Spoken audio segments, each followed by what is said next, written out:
guys, how's it going? I'm here in the studio today with my guitarist Colin from American Cultist, and we're going to be laying down a guitar track for a song that we've been working on for a couple weeks now, actually maybe even a couple months.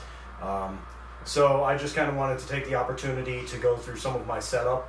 Today I'm going to be recording his guitar track through a Behringer amplifier. I don't remember the exact model number. It's old. It's an like old 16-year-old Behringer amplifier. Got my Metal Zone MT2 for distortion, and I'm recording today through a Shure SM57 and an Audix i5 dynamic microphone.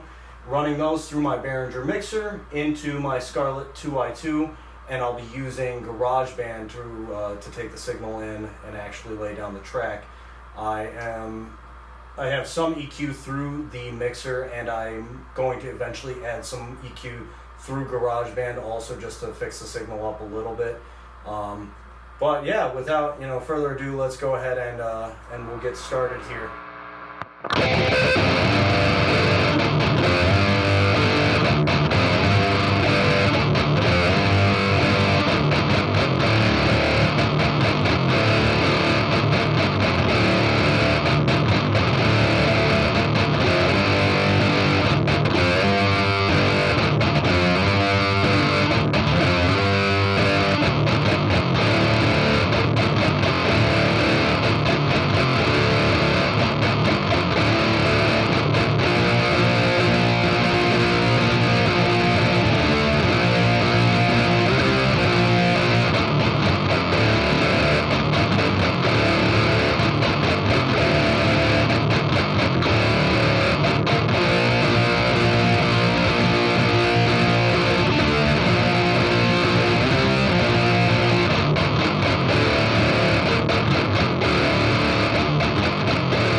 So, first thing I'm going to do is check these and make sure that they're all in time. If there's anything slightly off, I can always go in and tweak it a little bit.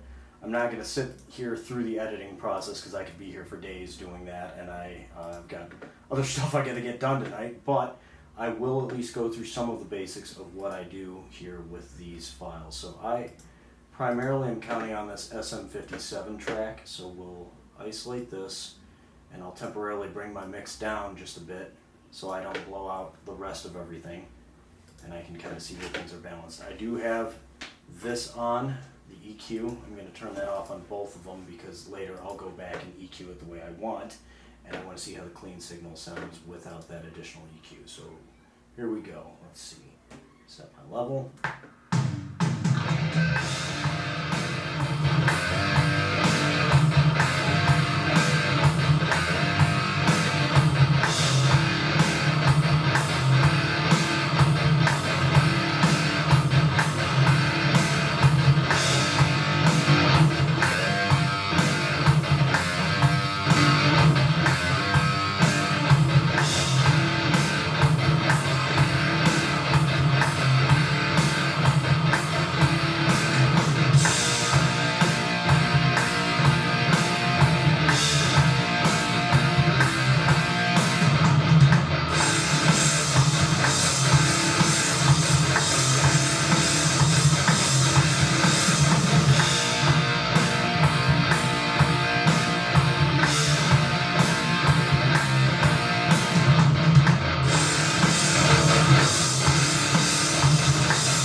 So I'm going to fade that part out there.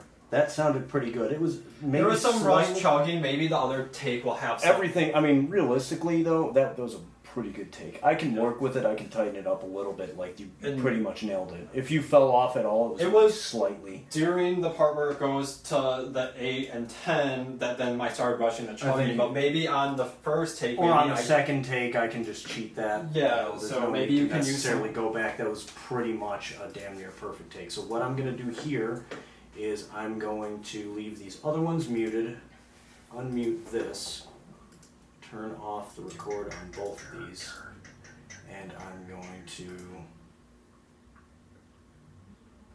let's see, what do I have soloed here? Oh, that's mine.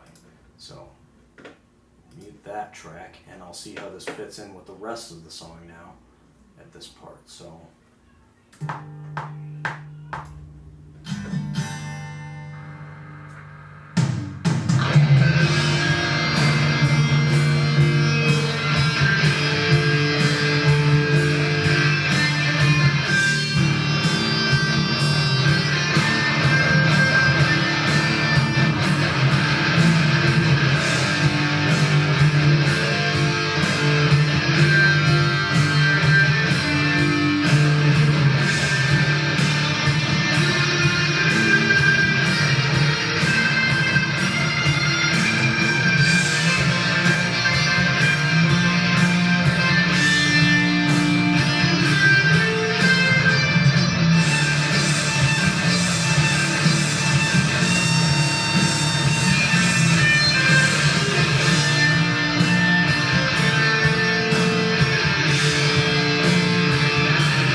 So that's pretty good with both the channels actually. Maybe I can just mix them together. I have them slightly EQ'd differently, so that actually might make for some interesting dynamics. It brings it up a little bit more in the mix, makes it a little bit richer.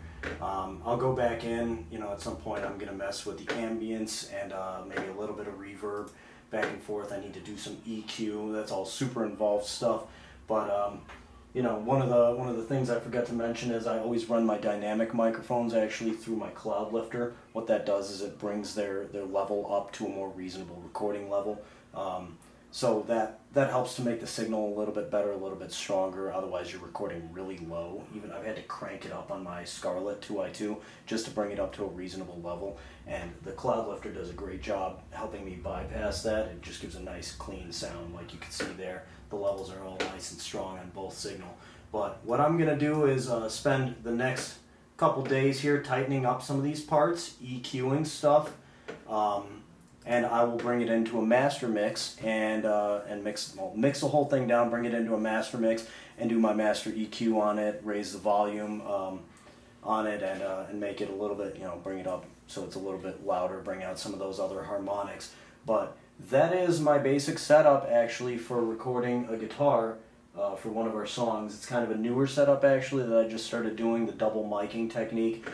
Here it seems to work pretty well, and you can hear kind of the difference between the two when I just have one versus both of them.